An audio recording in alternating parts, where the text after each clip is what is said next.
The history of chess boiled down to 2 minutes or less? Sounds like a challenge and I'm in. About 1500 years ago, the game of chess was invented by the Persians, and it was derived from an Indian game called Chaturanga. In fact, the Persian word for king is Shah, kill is mat, so Shah Mat eventually became Checkmate, and there we go. Chess was born.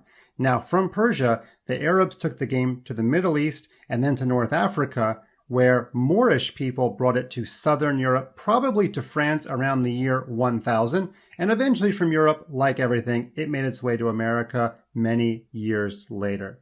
The pieces have moved quite differently from their beginnings. In fact, the bishop wasn't originally the bishop, it was called an elephant.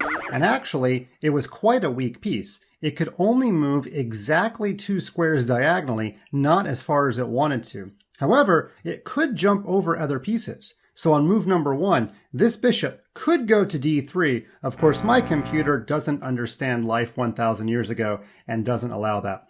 The queen was also a relatively weak piece. She could only move 1 square diagonally, and pawns could only go 1 square on their first turn. So the game of chess was much slower originally.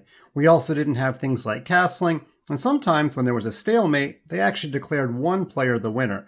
Obviously, the game has undergone many changes since then. We also don't call this the elephant anymore. We call it the bishop. And the rook, it's not a chariot, it's a rook. So, it took about 1,500 years, but it's estimated today that about 600 million people can play chess, almost 10% of the world's population. Not too shabby. Thank you, Persians.